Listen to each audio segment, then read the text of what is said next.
Platypet. We did Saponku last time, so let's do Denny's this time. So, with Denny's, I like to start in the top left corner of the map, and then run downwards.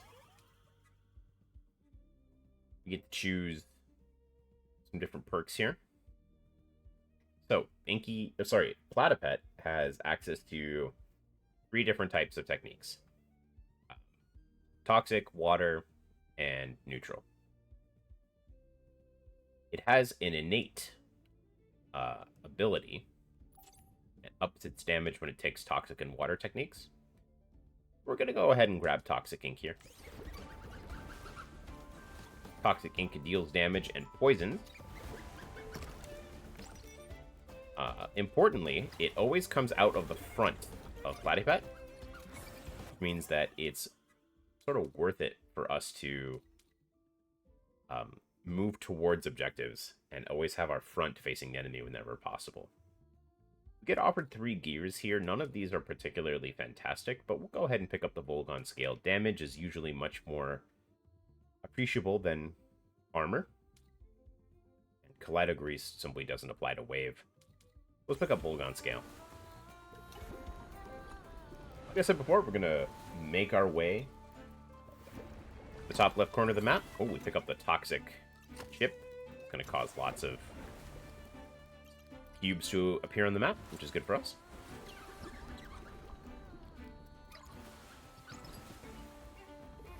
I'm going to walk up.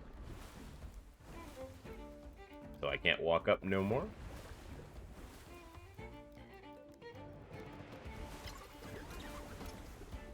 Oh, there's a crate. We're mostly looking for crates here. We've got Hydro Turbine, Stimpack, and Transistor. None of these impact Toxic Ink, but Stimpack increasing fire rate is very nice for wave. It just means that we have multiple projectiles on wave, and Stimpack is going to make them fire out of us a little bit faster. Let's go ahead and pick that up.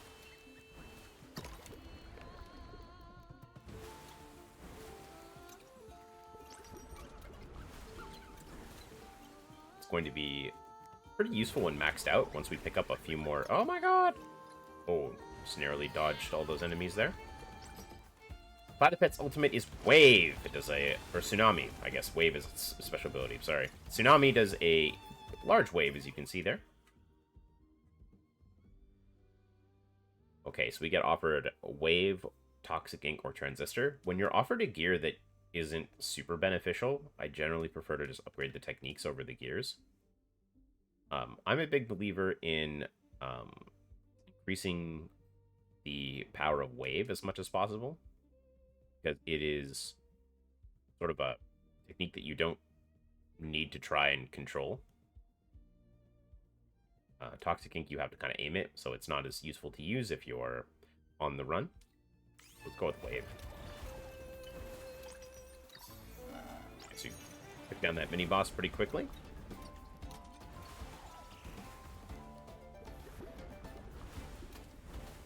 And we break through the box. Again, we're just trying to break as many crates as possible for the various upgrades that this provides us. While we use Toxic Ink to take out the enemies in front of us as we make our way from objective to objective on the map. Turbo Boots, Water Cannon, and Volgon Scale. You can see Water Cannon is affected by both of our gears here, and it's a great pickup. Especially because we have the projectile upgrade as well. It's going to immediately create way more area damage and wave clear for us. The first event has spawned. It's to our right. Let's go ahead and make our way there. And you can see immediately Water Cannon making a huge difference for us in terms of how quickly we can clear away enemies. Because we have Toxic Ink, once we activate the nest, we're going to just face it as much as we can. When Toxic Ink is up, it's going to take down the nest for us. We'll upgrade Wave for more projectile speed and more damage. One of the cube vacuums has been dropped by this event, so let's pick that up and grab a bunch of levels. We get offered a Kismet Lens, which increases our critical probability. Strange for Temtem to have critical in it, but not a big deal. Kismet Lens, when you think about it, increasing your critical probability is just increasing your damage. We already have 2 gears that kind of increase our damage output. It's good to have a lot of gears that do that. But we're going to pass on the Kismet Lens for now. Volgon Scale impacts all of our techniques, so we'll go ahead and pick that up. We get offered a protein bar here. A new gear. Knockback is sort of like defensive scaling for us. We're not super worried about that. Also, our wave tends to push things away anyways. We'll go ahead and upgrade wave again. Now we've got armor, and everybody's frozen, and we're having a great time.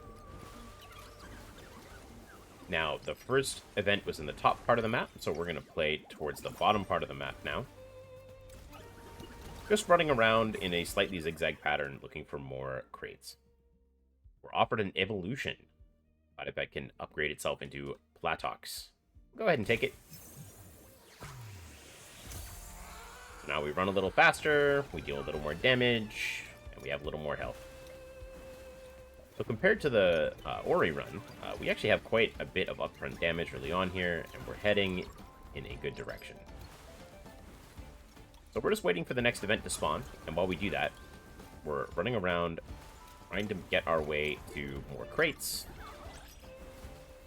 steering Toxic Ink into enemies whenever possible. When we see something like this FOMU, there's an elite enemy, we'll go ahead and pick up the KO there.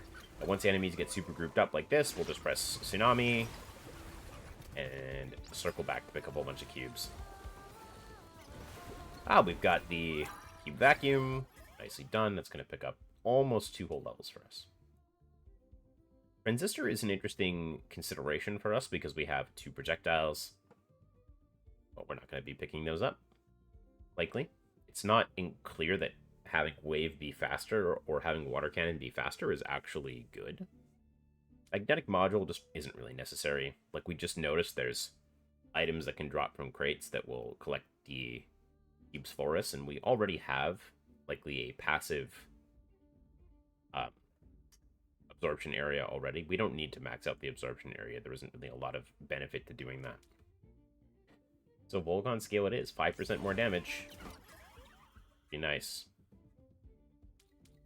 Panlope is something that you can go for if you feel like your build is going really well. It's very strong.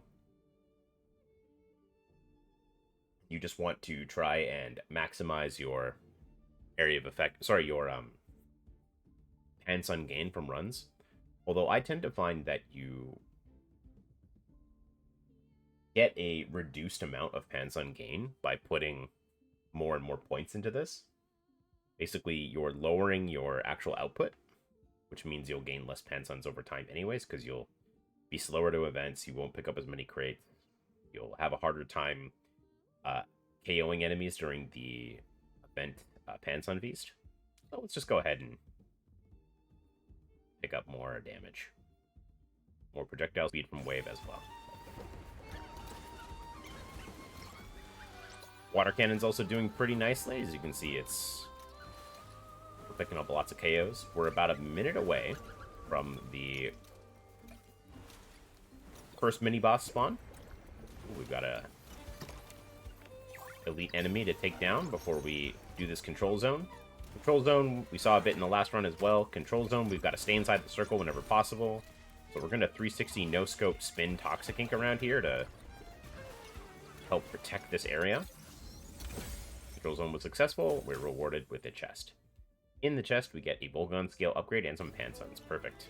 But we've also created lots of cubes that we can just quickly run in a circle and collect before moving on to our next objective. I haven't actually unlocked the dash on Platypet, so it'll take a little while for us to get around. Okay, we get offered a couple new things here. First thing we get offered is Daredevil's Cloak. Experience orbs disappear after 10 seconds, but their value is increased by 25%. You might think that this is a useful pickup early in runs. I'm not actually a huge fan of Daredevil's Cloak at all. I think that it is much safer and more effective you simply just focus on increasing the damage of your abilities and your damage in general throughout the course of a run. That way you will defeat more enemies, you'll create more cubes, and you'll level up more that way. Most of the runs that I've had recently where I've actually died or struggled to finish the run is when I've taken early levels in Daredevil's Cloak and then been offered poor selections with my levels after that. Basically, what Daredevil's Cloak doesn't really tell you is that it also doesn't make you any stronger when you pick it. And I think dedicating as many levels as possible to getting stronger early on in the run is generally going to be more fruitful than sinking levels into things like Daredevil's Cloak and Magnetic Module. We've also been offered Water Blade, which is a harmful water projectile. That's true.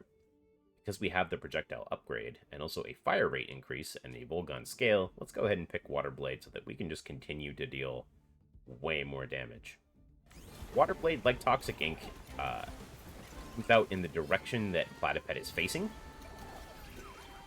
So we're much stronger when we're looking at enemies than when we're not. So that's important to keep in mind for boss fights. Pick up this Sun here. Yeah, perfect. Looks like we've got Tsunami ready to go. So when the first mini-boss shows up, we'll use Tsunami to clear out the area so that all of our stuff can get focused on that mini-boss. And hopefully we'll get to pick up a level up here before they are summoned. Looks like we managed to do that. Again, early on, I mean, the rate of importance of things that I tend to do with all of my upgrades is I focus on maxing out my skills and then my gears, so I'm always going to take Water Cannon here. It's a really nice upgrade. It gives it an extra projectile. Grandpa is here, so first things first, let's press Tsunami, clear out as many enemies as possible, so Wave is more likely to target this Grandpa itself. Grandpa is standing, creating a large area effect attack, so we're going to stand outside of it, and as you can see, with Water Blade and Toxic Ink, we make quick work of Grandpa. Our reward is an upgrade to Volgon Scale and Stim Pack, which are both welcome upgrades. Fire rate is generally good when you have multiple projectiles. You'll notice that if you look at the top right, you'll see that there's little blue bars underneath all of our techniques. That is the cooldown. You'll see that the blue bars don't start recharging until all of the moves have come out. So essentially, increasing fire rate is also in some ways increasing cooldown reduction because it puts us things on cooldown much faster. Pick up another level of Water Blade. It's going to give us some Pierce, which is really nice. As Water Blade gets stronger, we're going to make sure that we are facing the right direction for mini-bosses, bosses, and elites when we want to deal damage to them. It's also nice because we're generally going to be running around looking for these crates as much as possible. So it's good to have solid front-facing damage. Alright, Tsunami's ready too. When I'm trying to decide between something like Toxic Ink and Water Cannon, I'm generally thinking about, okay, what am I good at and what am I bad at? Right now, I think my front-facing damage is quite strong. I have Water Blade and Toxic Ink, so I'm going to take this level in Water Cannon because Water Cannon is doing something that those aren't doing, which is dealing damage to stuff, you know, to the right, left, behind me. And also, you know, in the event that we get into a boss fight, I'm going to be relying on Water Cannon to deal with a lot of the enemies that are chasing me and not directly in front of me, which I'm going to try and keep the boss directly in front of me so I can hit it really hard with my moves. Like Water Blade, Toxic Ink, I mean. Okay, we're looking for more crates, waiting for the next event to spawn. The next event is to our right. We have frozen our enemies, and let's make our way there as quickly as possible, while looking for crates on the way. Ooh, another freeze. As you can see, elite enemies don't get affected by that, but the nice thing about it is that if the other enemies can't move, it's much easier to focus your attacks on the elites. Also get stronger. Okay, we get offered Drill. Drill only applies to Water Blade, unfortunately. It's strange to me that Drill does not apply to Wave, because Wave is also a projectile that pierces things, but for some reason the tooltip doesn't appear to say so. Let's go ahead and upgrade Water Blade. It's going to increase its area of effect and also make it last for longer.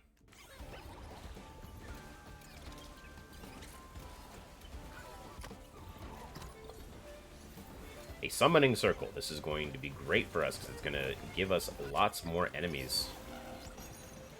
They give us a ton of experience. While we're trying to deal with the enemies in the circle, we're going to make sure that we're facing the right direction with Toxic Ink and Water Blade. Perfect. We've been offered Drill once more. We don't really want that. Or Fortify Band. There are still plenty of levels to go in terms of upgrading Volgun Scale and Stimpack.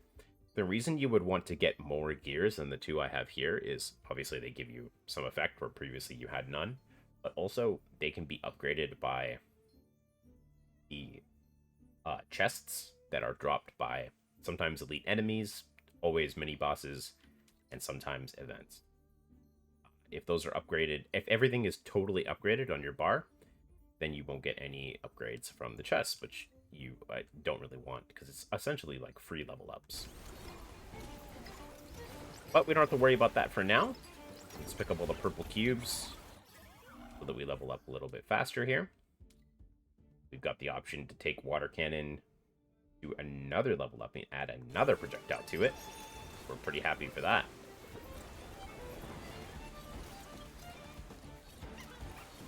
Now let's keep looking for crates while we wait for the next event or mini-boss. There's plenty of crates nearby here. We've gotten a lot of freeze crates. A little bit unfortunate, just because they don't really provide too much benefit if you use them in quick succession.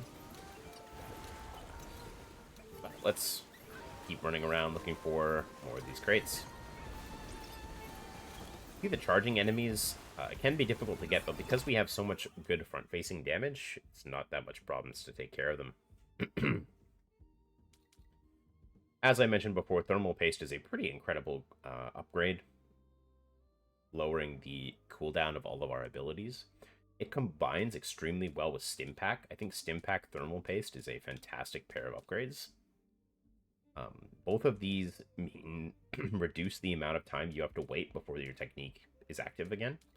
So even though we haven't finished leveling up Water Cannon, we're going to go ahead and take Thermal Paste here. And that Cube Vacuum is going to do an excellent job leveling us up. Pretty much 3 levels there. Now we can go ahead and take Water Cannon now that we have Thermal Paste. The Water Cannon is maxed out. And now Water Blade. Cooldown reduction, extra projectiles, more projectile speed, and more damage. Water Blade, great damage option when maxed out. We've got another option here. Hydro Turbine is going to increase the damage of 3 of our techniques and also offer us an upgrade to Water Cannon and Water Cannon Plus. I think that's worth taking. It helps us with damage, and it also provides us a new upgrade. So let's go ahead and take it. There's only one other water technique that we can get offered on Platypet right now, which is Fluid Barrier, and on its outset, Fluid Barrier does not deal any damage. It's sort of like a defensive technique, like Hologram. We're not too interested in that. We'd rather not have those defensive moves, because our best defense is a good offense. We're going to keep up with that. Control zones. We're going to have to stay in the circle here. Luckily for us, we have lots of front-facing damage that we can kind of just spin in a circle to create area damage for us. And it's not too hard for us to defend the circle here. We have to watch out. Kama on to the side there is sending projectiles at us, so we just have to be a little mindful of that. Water Blade has been maxed out, and Hydro Turbine is upgraded. Good news for us.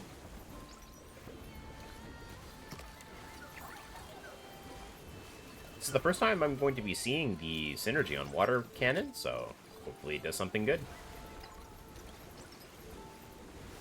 we're going to be picking up that level up just in time for our next mini-boss. Water Cannon Plus. Powerful column of water that deals a lot of damage and freezes enemies. Let's do it.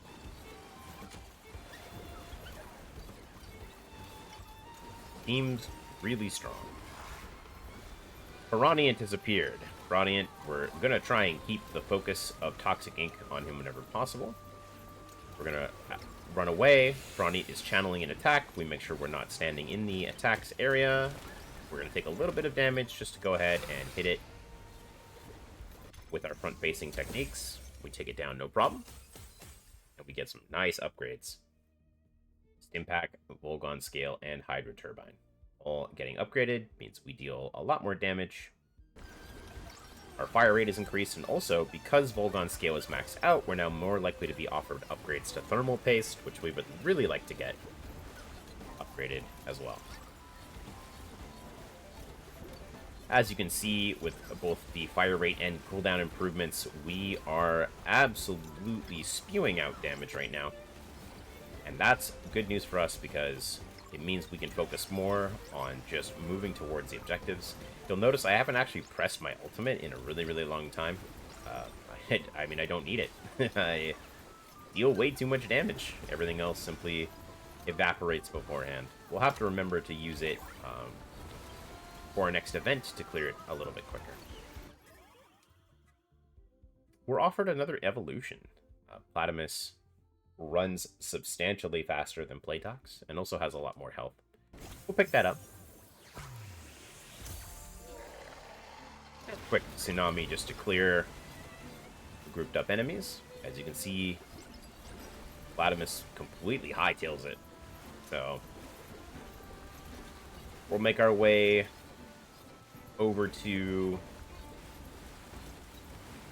the eastern area of the map and pick up as many crates as we can.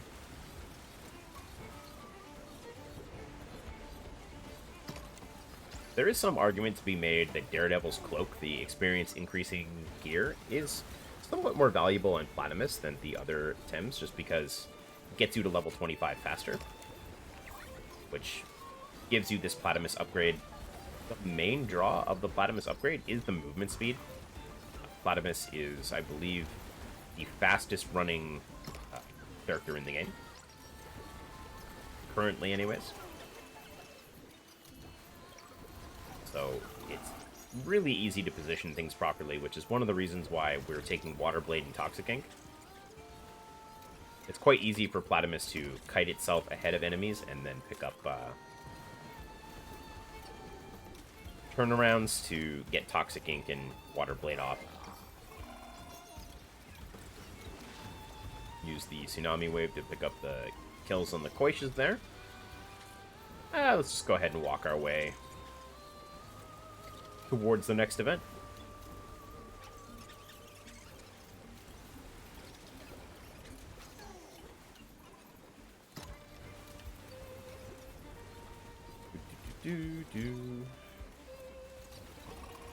We're hoping we pick up one of those cube vacuums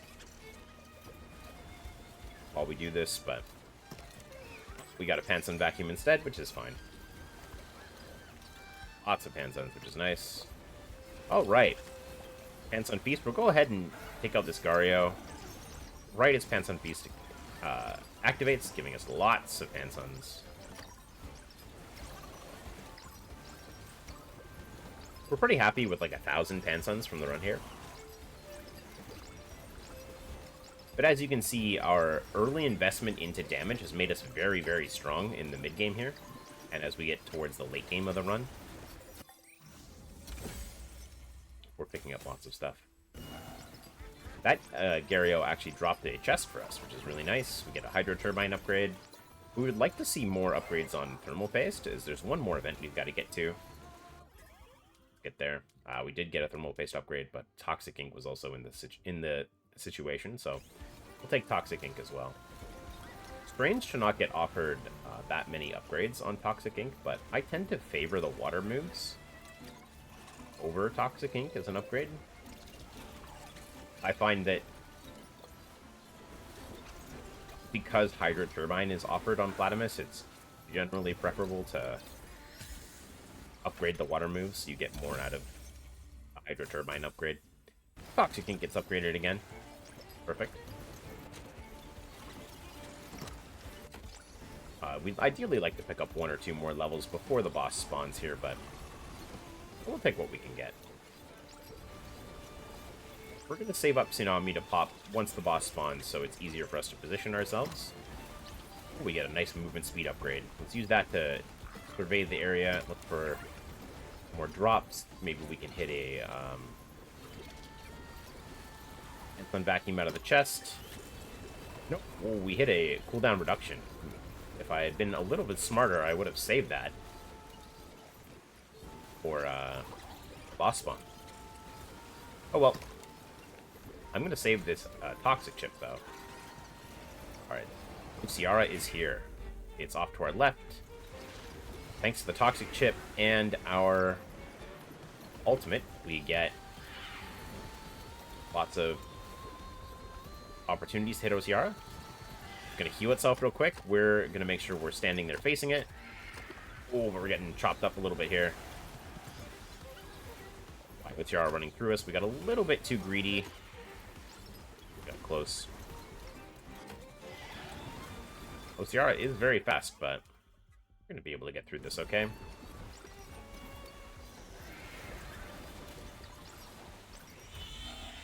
And we take it down. Yeah, pretty straightforward run for Platypet. A little bit weird in that we didn't get many Toxic Ink upgrades early on. As you can see, Toxic Ink's damage a little bit lower as a result. Water Cannon Plus, definitely the MVP of that run. Not very long in the match, but still 54,000 damage. Pretty happy about that. And if we take a look at Platypet's skills, again, the main thing you'd want to get upgraded on a Platypet, which I don't even have upgraded on it, is the projectile bonus. It's very useful for the water moves.